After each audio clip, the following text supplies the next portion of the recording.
before I start this segment, as I'm thinking back, I'm thinking of what Nancy is saying, and now you have to realize that this child that he had raped 10 years ago may be watching this show. And there's just like, how about we make her feel more guilty? You know, by talking about her like, well, she should have testified, or they should have made her testify. So she's going to relive this forever. Oh, I'm so frustrated.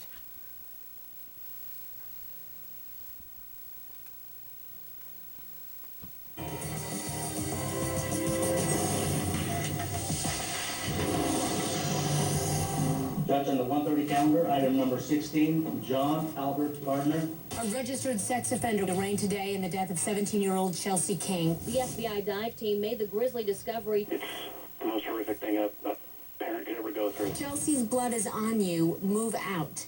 That's on the garage door of the home where John Albert Gardner had been living with his mother. John Albert Gardner III arrested. He's a convicted sex offender. My condolences go out to our parents. They're asking, did this guy do something with my daughter? I feel he probably did. We know that never in the history of the world has a sociopath slash psychopath slash sexual predator ever been cured. Why the smirk?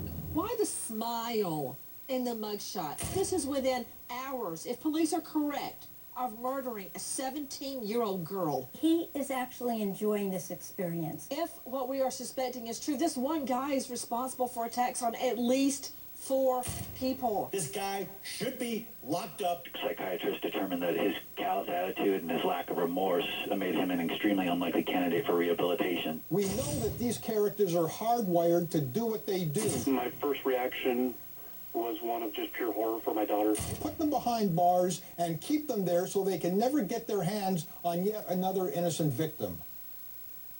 We are taking your live calls out to Phil Farrar, reporter, news anchor, KOGO. I asked you earlier why we don't have a positive ID on the body. Isn't it time to give the family some peace? You know, the sheriff went to the house yesterday, right shortly after the body was discovered at 1 o'clock, and he said he was quite certain and told them that it was. The body is now in the hands of the medical examiner's office, and it could be a day or two before they do get that positive identification. Okay, I don't understand that too. Dr. Lee Vinokur, emergency room physician, University of Maryland School of Medicine. Dr. Vinokur, thank you for being with us. It's a simple matter. You don't have to have DNA. Right. All you have to have is a dental comparison. A dental record, or if she has some scars that are particular to her, or some birthmarks that the parents would know. Usually they'll bring the family back if it's not badly decomposed and have the family ID. So you don't have to wait for DNA. I would not advise the family to go identify the body.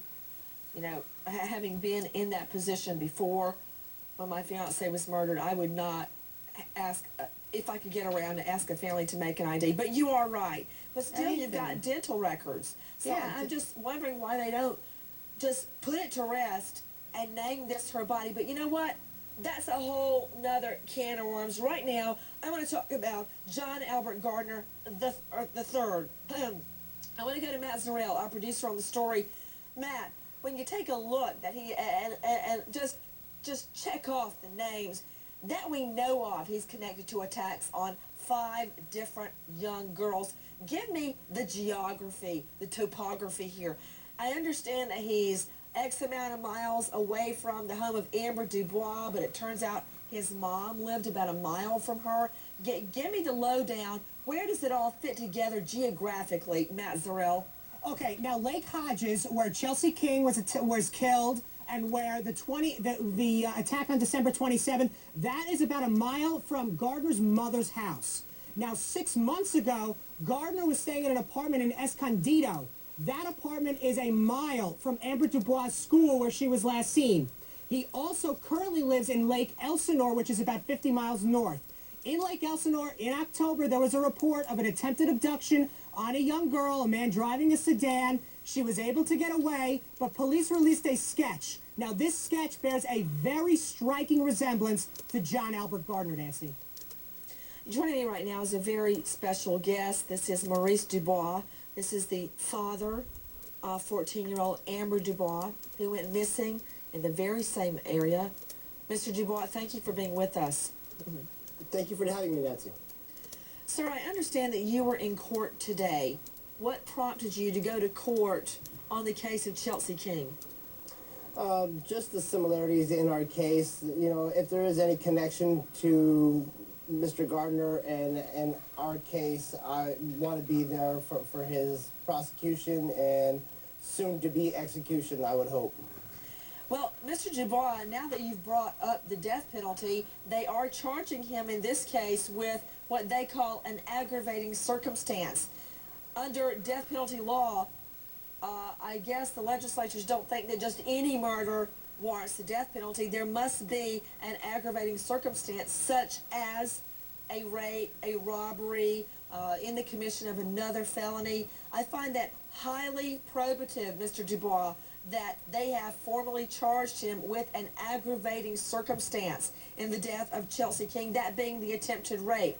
Now, Mr. Dubois, many people, including myself, think that there may very well be a connection between Gardner and your daughter. First of all, tell me about Amber.